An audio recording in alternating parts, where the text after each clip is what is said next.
It was not a showcase club like the Improv or Catch a Rising Star at that time. We presented talent in New York.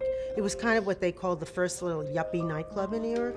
And Caroline's is kind of responsible for the state of comedy right now. I'm not saying totally me, but I'm totally, this whole movement that happened in the 80s, which we were a big, big part of in New York City to make that happen.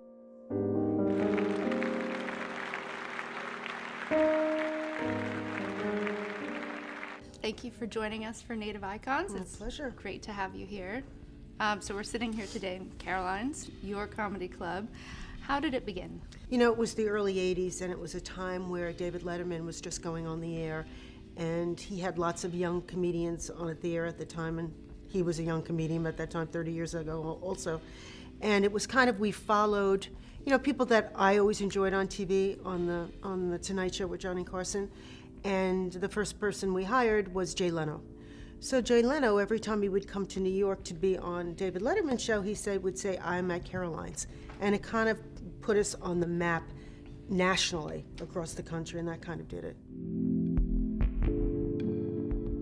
I had a show on A&E called Caroline's Comedy Hour, and that was so much fun to see who came out of that. We had some producers and writers on it. We had a lot of writer-producer types, which was Michael Patrick King and Jon Stewart and Mike Ross and Tom Hirsch. And all these guys have gone on to produce great shows and movies. That was a fun time to, write the sketches and approve the sketches and produce all of that. So that was kind of really fun. And it was kind of really fun on 8th Avenue when I brought Paul Ruebens in to do the Pee Wee Herman show. And he was, some producers saw him there, and that's how he got his TV show. So it's been a fun ride. Never forget where you come from. Caroline's gave me an opportunity to perform here maybe 20 years ago.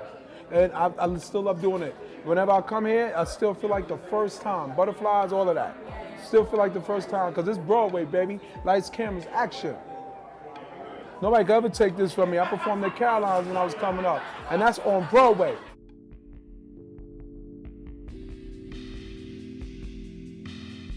I was watching TV one night, and there was a documentary about Bob Woodruff and about what happened to him in Iraq. And I felt so bad, and I've always felt bad for the servicemen. So I decided, maybe we can do something for them. So I got in contact with his wife, and in 5 months we created the first of the shows that we've done for them, and now it's become a yearly event, and we're going into our 7th year in November. It'll be the 7th show. And on the show is Bruce Springsteen, and the first one to host it was Conan O'Brien with Louis Black and Brian Regan and Robin Williams. And we've followed that up.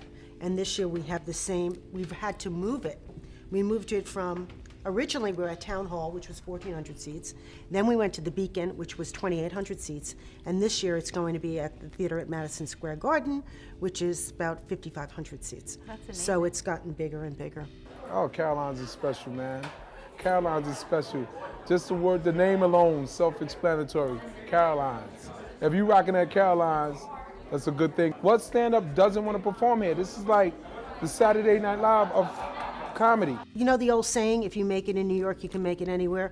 It's kind of true. I mean, this is probably the toughest town in the world to kind of set a business up.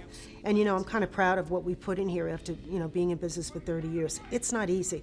It's not easy running a club like this. And, what better place than to be in New York? It's the most exciting city. You're an icon in the comedy industry. Do you consider yourself funny? Sometimes people say that to me because I can throw off these weird kind of comments and whatever, but no, not really. But I do know what's funny, and that's something I do know. And that's something that, you can't deny is that I've watched the best for 30 years, so I know who's the cream and I know who's not. And that's the kind of eye that I have, and that's what I'm really proud of.